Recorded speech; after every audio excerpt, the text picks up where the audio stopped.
Hi, അപ്പോൾ എല്ലാവർക്കും ആദ്യം തന്നെ ഗുഡ് മോർണിംഗ്.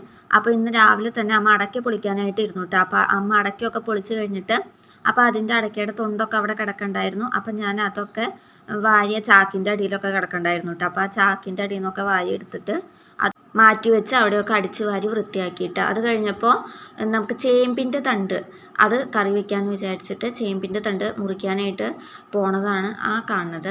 അപ്പോൾ ചേമ്പിൻ്റെ അത്യാവശ്യം നല്ല നല്ല തണ്ടുകൾ നോക്കി മുറിച്ചെടുക്കാം കേട്ടോ. കുറച്ച് ദിവസമായി ചേമ്പിൻ്റെ തണ്ട് കറി വെക്കണം എന്നിങ്ങനെ വിചാരിക്കൽ മാത്രമേ ഉണ്ടായുള്ളൂ, നടന്നൊന്നുമില്ല, കറിയൊന്നും വെച്ചില്ല. അപ്പോൾ ഇന്ന് എന്തായാലും കറി വെക്കാമെന്ന് വിചാരിച്ചു ചേമ്പിൻ്റെ തണ്ട് മുറിച്ചിട്ട്. സൈഡിൽ നിന്ന് ഒക്കെ നല്ലതല്ല.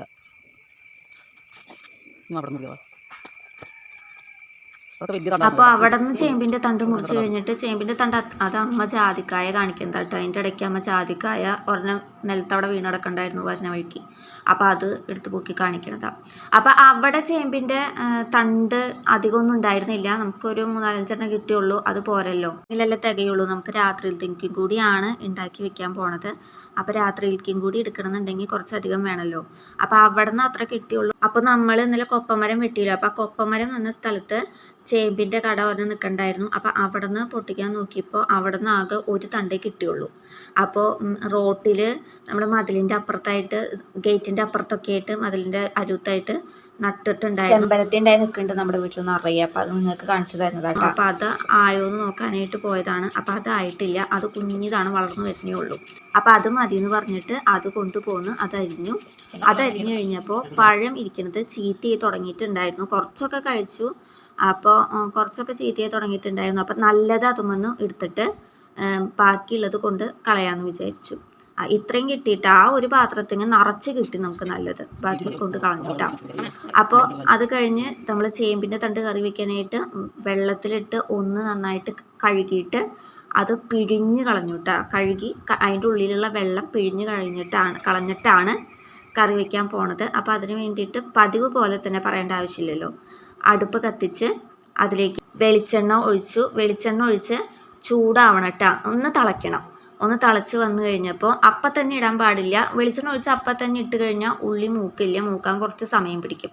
അപ്പോൾ തിളച്ചിട്ട് ചൂടായിട്ടൊക്കെ ഇടുകയാണെങ്കിൽ ഉള്ളി പെട്ടെന്ന് നമുക്ക് മൂത്ത് കിട്ടും. അപ്പോൾ അത് വെളിച്ചെണ്ണ ചൂടായി കഴിഞ്ഞപ്പോൾ ഉള്ളിയിട്ട് ഇളക്കാണ്. അപ്പോൾ ഉള്ളി നന്നായിട്ട് വാടി വന്നിട്ടുണ്ട് കേട്ടോ. ഒരു ബ്രൗൺ നിറാവണം, എന്നാലാണ് ടേസ്റ്റ് ഉണ്ടാവുള്ളൂ കറിക്കൊക്കെ.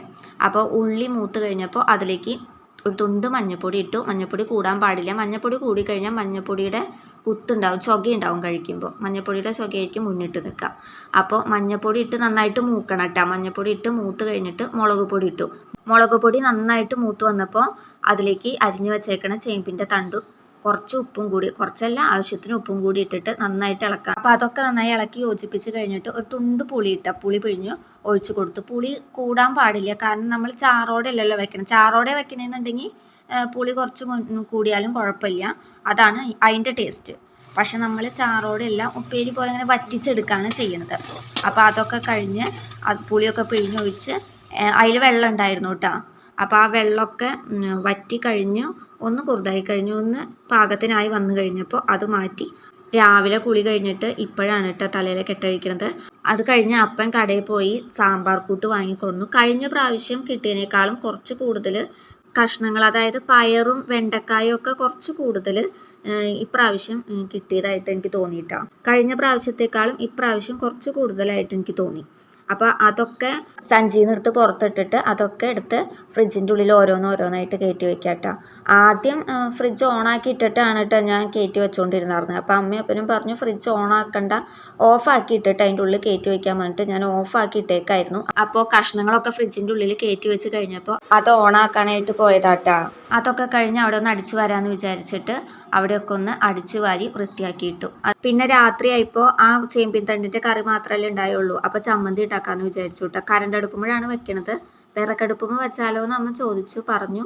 പക്ഷെ ഞാൻ പറഞ്ഞു ഈ നേരമായില്ലേ, ഇപ്പോൾ വിറകടുപ്പുമ്പോൾ വെച്ച് വരുമ്പോൾ ഒരു ചമ്മന്തി അല്ലേ, വിറകടുപ്പുമ്പോൾ വെച്ച് വരുമ്പോൾ നേരം വൈക്കുമെന്ന് വിചാരിച്ചിട്ട് കറണ്ട് അടുപ്പുമ്പോൾ വയ്ക്കുകയാണ്. അപ്പോൾ ചീഞ്ചട്ടി കയറ്റി വെച്ച് വെളിച്ചെണ്ണ ഒഴിച്ചു. അപ്പോൾ അത് ചൂടായി വന്നപ്പോൾ അതിലേക്ക് അരിഞ്ഞു വെച്ച ഉള്ളി ഇട്ടു. ഉള്ളി നന്നായിട്ട് മൂക്കണം കേട്ടോ. നന്നായിട്ട് മൂത്താലാണ് ഈ ചമ്മന്തിക്ക് ടേസ്റ്റ് ഉണ്ടാവുള്ളൂ. ഉള്ളി ഇത് ഇതുപോലെ ആവണം കേട്ടോ. അപ്പോൾ ഉള്ളി മൂത്ത് വന്നപ്പോൾ അതിലേക്ക് മുളക് പൊടി ഇട്ട് നന്നായിട്ട് മൂപ്പിച്ചു. മുളക് പൊടിയും ഉപ്പും അതിൻ്റെ ഒപ്പം തന്നെ ഇട്ടു കേട്ടോ. ഉപ്പും മുളക് പൊടിയും കൂടി നന്നായിട്ട് ഇളക്കി മുളക് പൊടി മൂത്ത് വന്നപ്പോൾ അത് വാങ്ങി നമ്മുടെ വാളംപുളി അതിലേക്ക് ഇട്ടിട്ട് ഇതുപോലെ ചാലിച്ചെടുത്തു. വെള്ളം ഒഴിക്കണമെങ്കിൽ ഒഴിക്കാം, പച്ചവെള്ളം ഒഴിക്കരുത്. പച്ചവെള്ളം ഒഴിച്ചാൽ ചമ്മന്തിയുടെ ടേസ്റ്റ് പോവും. ചൂടുവെള്ളം വേണം ഒഴിക്കാനായിട്ട് കേട്ടോ. അപ്പോൾ ഇത്രേ ഉള്ളൂ കേട്ടോ ഇന്നത്തെ വീഡിയോ.